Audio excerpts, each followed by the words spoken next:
What do you do when your friend group completely ignores your invitation for your birthday? We'll get into that in a bit, but first, I, 30-year-old female, am obsessed with my fiancés, male 35, ex, female 31. My fiancé and I have been together for almost 3 years now. We own a house together, we're getting married this summer, and we have a beautiful 6-month-old daughter. He treats me well and I never question his faithfulness. He is a great partner and father. There's just one issue: my secret and insane obsession with his ex. In the beginning of our relationship, he would talk about her more than I liked, and it didn't really seem like he was over her. They had been together for 5 years, and she broke up with him. They maintained a friendship, which I found odd. A series of annoying things happened involving her, including the below. I disclosed the threesome I had in college, and he got so upset he left my apartment. I later found out he called her to talk about it and was calling her babe. On our first vacation together, she wanted to talk to him about her new boyfriend. So he called her and they talked for over a half hour. He was on the balcony of our hotel and I could hear the entire conversation. So I left the room and he got mad at me for it. He did disclose that he was going to talk to her and asked for my permission, but I didn't feel like I could tell him not to call her. On our way back from looking at houses to buy, he mistakenly called me her name. It was the only time it ever happened, but it was awful. We had been together for 7 months. Too long for that to happen. We continued to get in spats over her, and it was truly the only issue we ever had in our relationship. At a dinner, I blew up on him for not deleting a photo of her on his Instagram. It was his most recent post, and he had never posted me, and I found it embarrassing.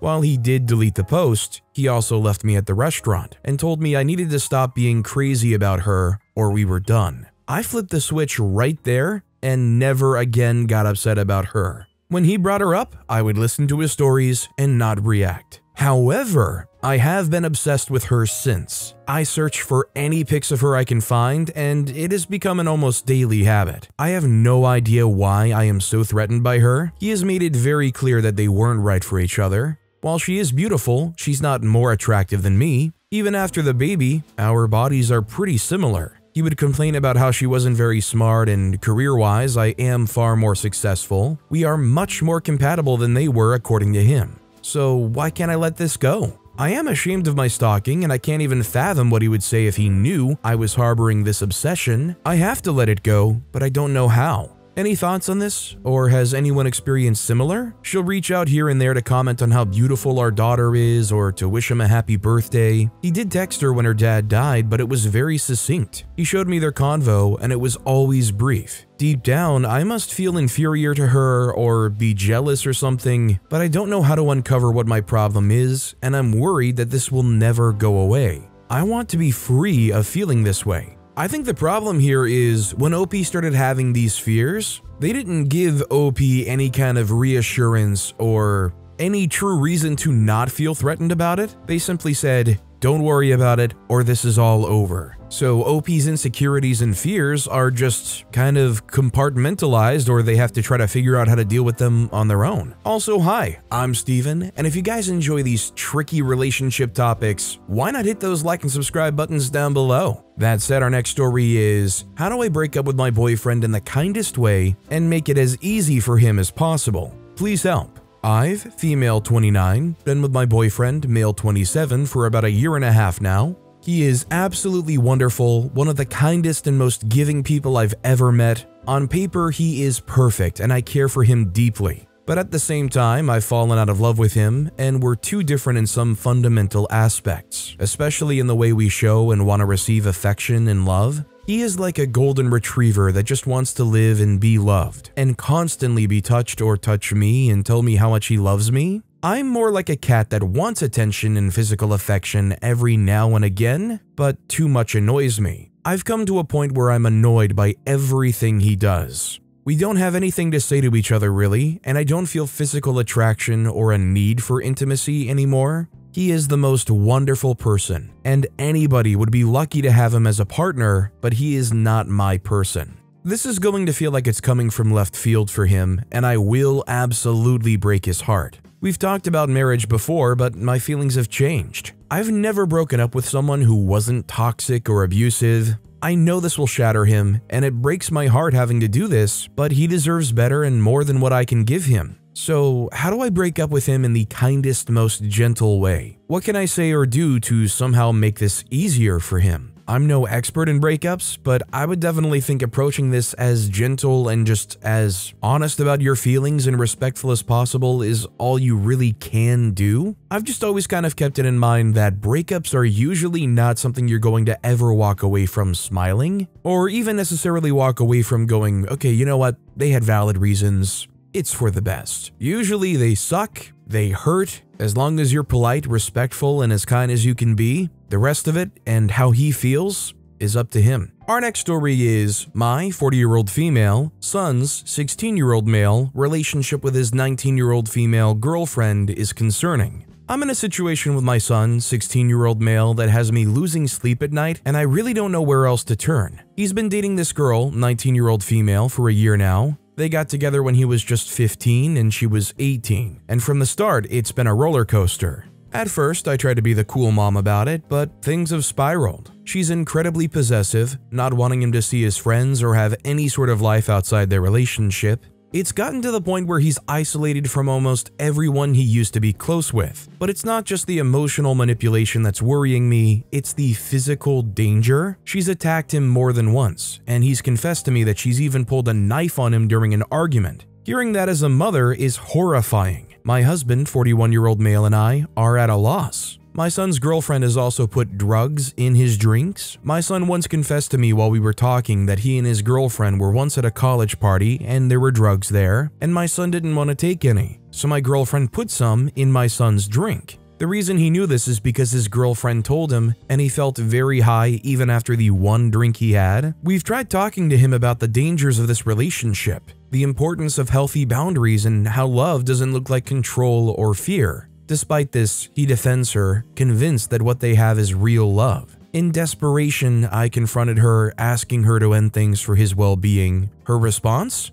I love your son, and I won't do that. It's clear that she doesn't see the harm she's causing, or worse, she doesn't care. It doesn't stop there though. She's done things like belittling him in front of us, demanding to know where he is at all times, and making scenes if he spends time with family over her. My husband and I are terrified for his mental and physical safety, but we're struggling with how to proceed without pushing him further into her arms. So I'm turning to this community for advice. I mean, is this taking place in the United States? If so, is it not illegal to have this kind of ongoing relationship? Especially they should have been involved when you found out about the whole drug situation. I guess the problem here is OP seems to want to go about this to try to find a solution where their kid doesn't despise OP or have like something come between them and their own kid. But it sounds to me like their son is so either head over heels or maybe even convinced or manipulated that this is true love and this is the one for him. I don't know if there's a solution where he's no longer seeing her that doesn't make them enraged at their own parents. Even if the police don't do anything immediately, you can at least start building a record of this behavior when things like a knife situation or a drug situation pop up. Our next story is, husband has been accusing me of cheating even though I'm not. My 29-year-old female, husband 29-year-old male, is suspicious that I've been cheating on him even though I haven't, and I'm not sure what to do.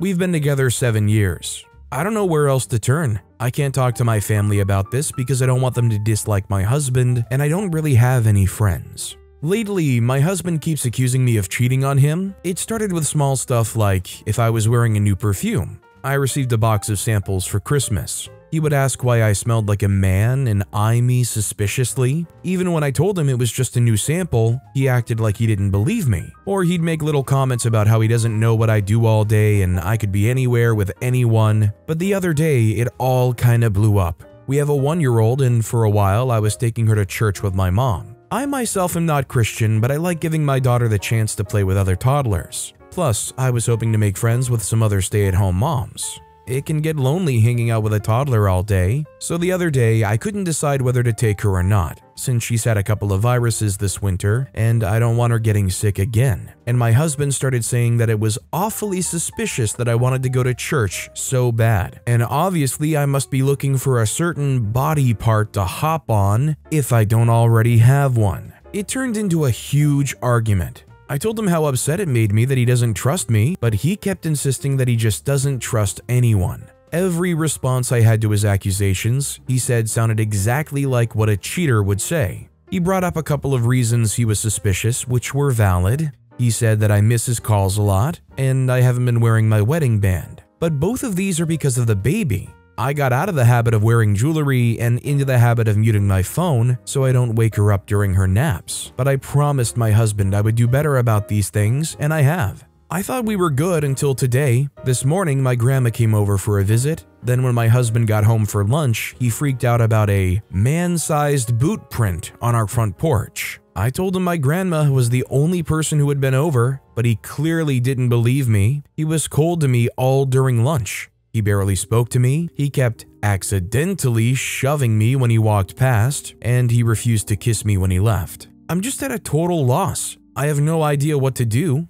How do I convince him that I'm not cheating? How do you prove a negative? I can't handle the animosity. Now I'm just constantly scared that any little thing could set him off and he'll be ticked and yelling again. I don't want to live like that, but I don't want to leave him. I just want him to trust me. I mean, it may be unfounded on my end, but usually a partner who is this aggressive and accusatory, a lot of the times they end up actually projecting. I'm not saying he is for sure, but overall, this is still abusive behavior. He's aggressive, he's not willing to listen to you at all, and he's willing to act like that until you try to do what he wants you to do. I mean, in a perfect world, you shouldn't be afraid of talking to your family for the fear that they will hate your husband. Generally, that should tell you how bad things are. Our next story is, my 28-year-old female boyfriend, 33-year-old male, won't ever come to my place because he has a house. We've been together for 4 years. We live in close proximity, about 15 minutes apart. I have an apartment and he has a house. I spend a lot of time at his house. I go over to see him when he gets home from work. I work remote, so many times during the day I go take care of something for him. For example, accepting a delivery, letting in the handyman, whatever else he might need since he works an hour away. I spend most weekends there.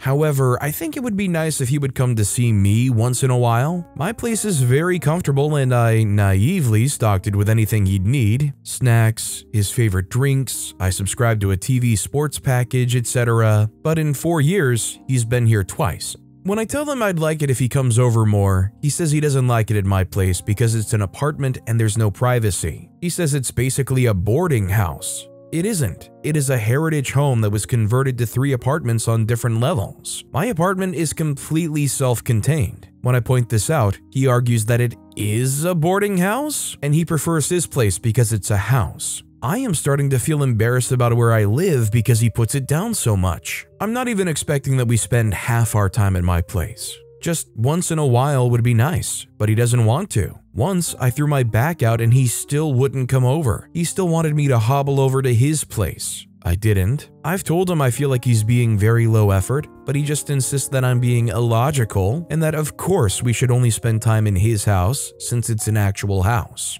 I'm wondering if I'm actually being a bit illogical. It's true that his place is better in terms of being more spacious, more private, etc. But I still feel hurt because it truly does feel like he's being low effort. Can anyone give me an opinion on this? So to me, yeah, it sounds like he's being very low effort. I think he's taking those points he's arguing on as an excuse to try to cover up for the fact that he just doesn't want to go to the effort of having to stay at another place for the night. I mean, just take a step back and look at the effort you're putting into this relationship and ask you if that is fair at all. Our next story is, my boyfriend, 30-year-old male, keeps telling me, 32-year-old female, that the way I speak doesn't make sense. At a loss for how to address this. I've been with my boyfriend for almost 4 years. In recent months, he keeps stopping me mid-conversation and giving me odd looks and telling me that what I'm saying doesn't make sense, or he doesn't understand why I'm bringing certain things up. Here are 2 examples. One of our mutual friends, we can call him Jay, recently got into a new relationship. We can call this girlfriend A. In a conversation my boyfriend and I had with A, she mentioned that she was taking 2 classes at the local university, Spanish being one of them. My boyfriend and I were talking about J and A, and my boyfriend said that he wondered if A spoke Spanish, since J's whole family speaks Spanish.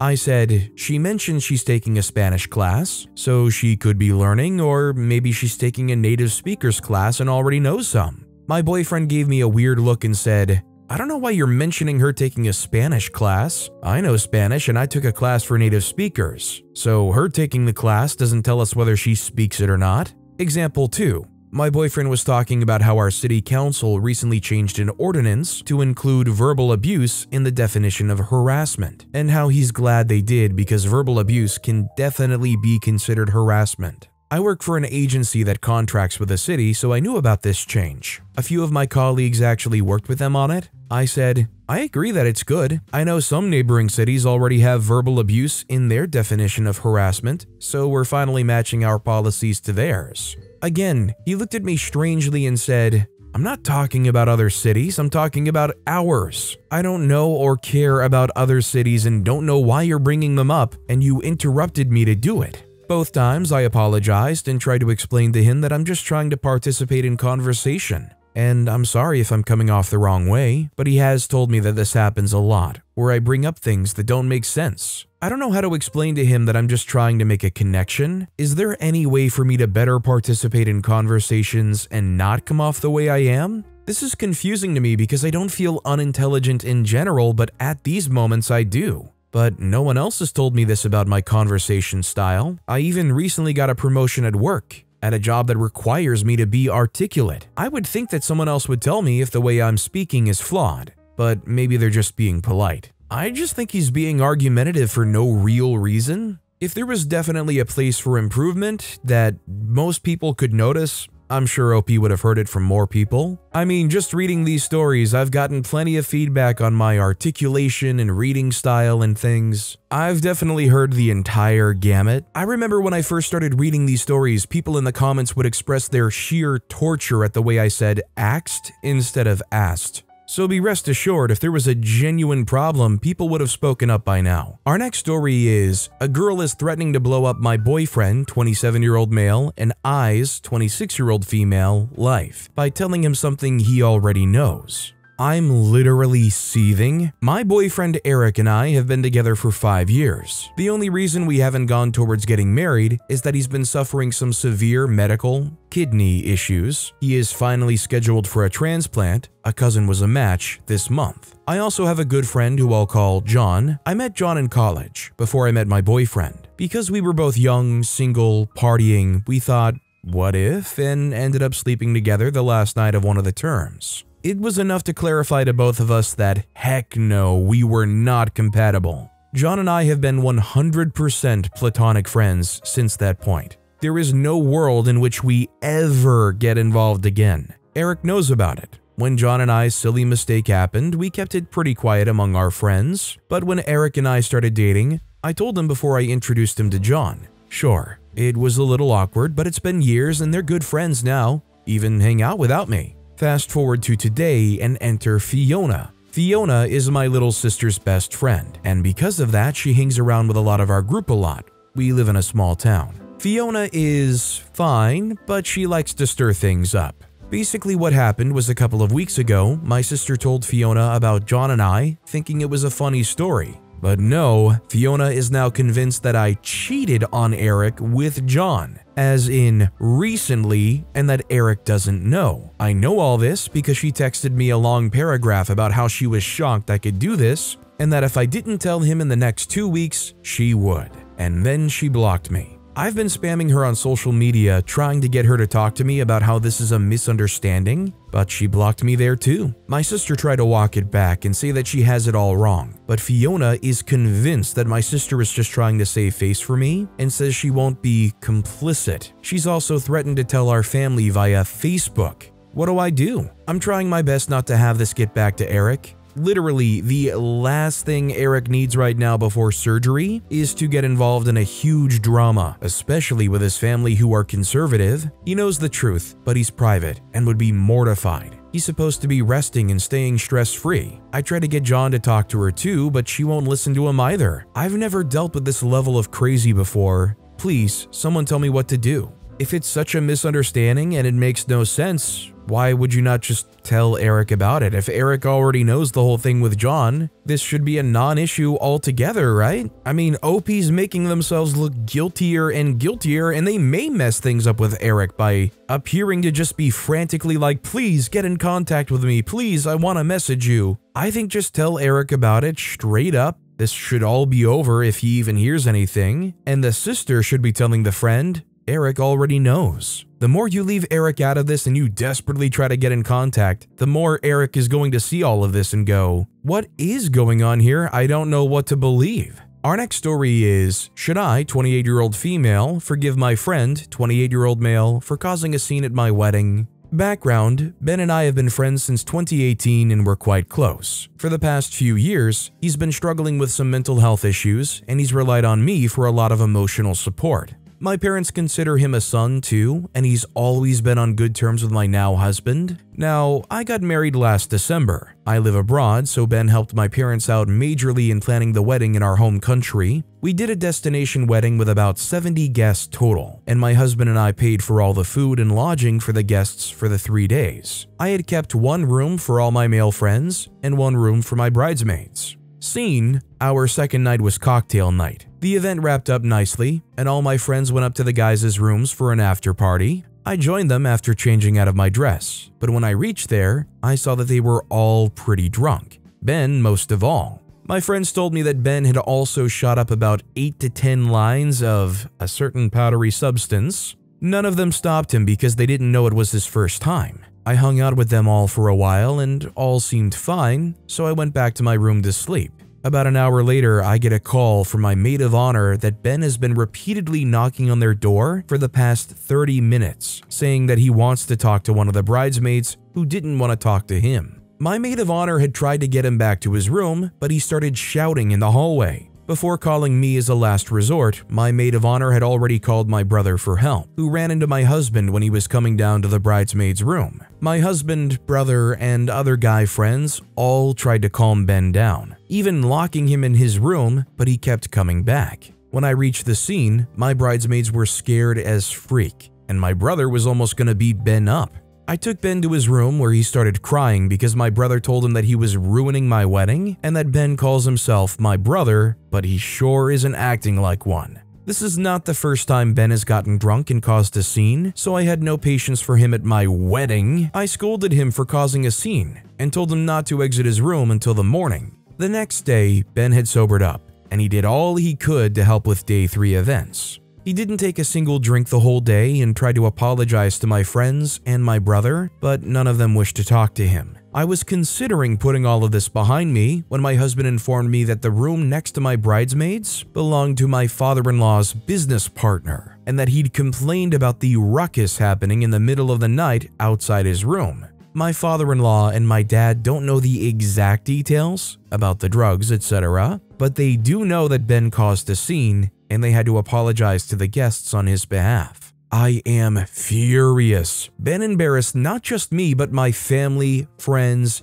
and my future family. I have been no contact with him since then, except for once when he sent me an apology text and I told him I need time. He contacted me again today saying he needs to talk to me and he can't handle this anymore. I am confused on what to do. On one hand, he's been a close friend for years, and I'm not sure if this incident would negate everything else. But on the other hand, he disrespected my husband and my family, and going back to normal with him would feel even more disrespectful. Help? If this was his first time doing that, where did he get all of that certain white powdery substance? Who there was kind of the sponsor of this thing happening? Although certainly it's still on him for not having any control over himself. It's just, if it was his first time doing that, he surely isn't the one who supplied that much sniffy dust. Beyond that, regardless, it doesn't excuse him trying to force his way into somebody else's room. I'd want to know who brought it to begin with, but I also don't think I would be able to forgive Ben considering all that he chose to do in those moments. This next story is, on paper, my 25-year-old female boyfriend, 30-year-old male, is perfect.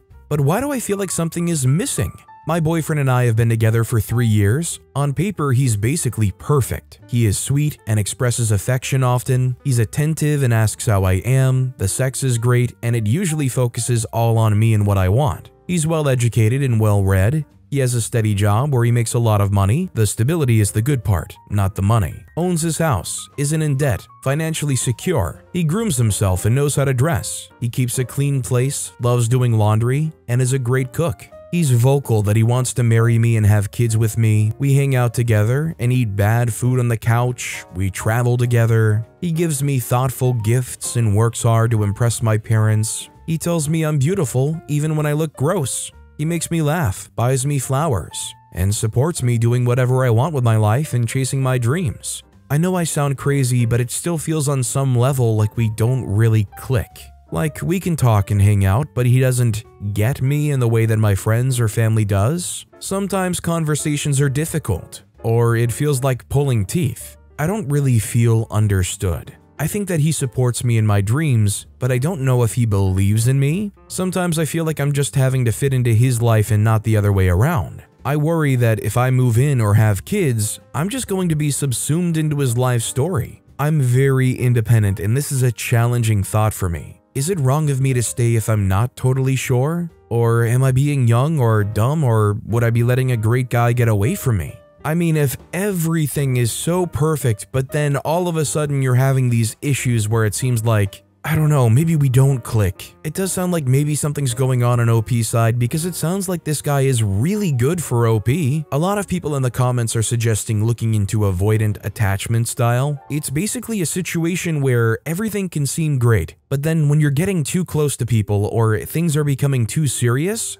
you start kind of overthinking or manifesting some red flags that aren't really there. Our next story is, my friend group completely ignored my invitation to get together for my birthday. So I'm in a friend group of girls, and previously we celebrated birthdays for other girls in the group. Although I'm not constantly texting or talking to these friends, they're really my only friends that live near me, and I consider them to be good friends. We all meet up around once a month. We're all in our 20s. I've been friends with these girls for a few years, and we sometimes celebrate birthdays together, unless the girl whose birthday it is has other plans already. I've never asked anyone in the group to hang out for my birthday, because I usually feel awkward arranging things for my birthday or making myself the center of attention. However, this year, I thought it would be nice to get dinner or drinks with them on my birthday weekend. We have a group chat, and 2 weeks ago, I suggested the idea that we get dinner and drinks for my birthday while I was texting in the group chat with the girl who usually plans things. Let's call her Emily. Emily seemed excited about the idea and suggested getting a cake. Another girl in the group, Anna, answered to say that she was busy that weekend, but no one else answered. At the time, I didn't think much of it because we were texting kind of late at night, so I figured everyone was sleeping, and then the next day we were planning a different meetup for this week, so I figured the other girls just got distracted. We hung out earlier this week, and no one mentioned anything about hanging out for my birthday, but I didn't bring it up either. Then yesterday, Emily sent another text in the group chat. She said, "So OP's birthday is coming up soon," and asked what I wanted to do. I said I wasn't sure yet, but asked if anyone was free that weekend. I said I wasn't sure since I'm flexible and would be willing to do whatever everyone else wanted, and also the activity would depend on what time everyone was available. It's been over 24 hours and no one has responded. A little while ago, Emily texted in the group chat about something unrelated that was directed at another girl. Let's call her Bella.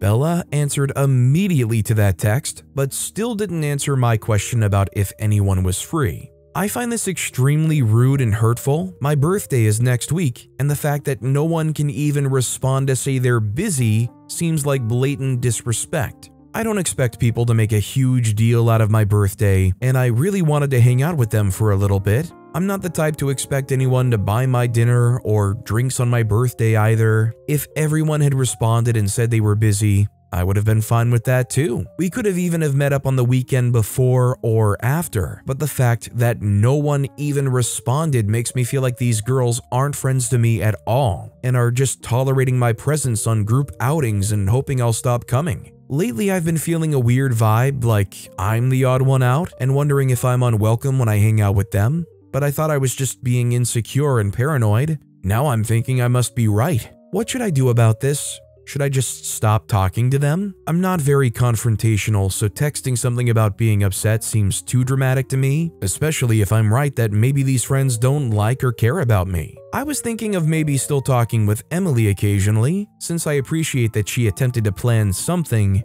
but I also don't know, as she's pretty close to some of the other girls in the group who didn't answer. As for Anna, she is often busy with her boyfriend and isn't as close to the others in the group, so I'll probably still talk to her since she did respond saying she was busy instead of ignoring me. What are your thoughts on this? Do these girls seem like fake friends? And should I cut ties and stop talking to them? I don't blame OP one bit for taking a step back from this group, because very clearly they see OP as kind of just an occasional acquaintance if anything. If I had a friend pop up and I don't even actually hang out with my friends all that much, but if they did and said, hey, I'm having a birthday thing, do you want to come? I'd at the very least say I couldn't make it, let alone the fact that OP wasn't looking for a firm date. They were just trying to figure out if they could do anything on any date. Emily sounds like a safe bet though, she at least was there and tried. But with that being said, that's all the time we have for today. Now if you want to hear another absolutely tricky relationship topic, check out that video on the left. Or if you missed my latest video, check out that video on the right. That said, I'll see you all next time with some more stories.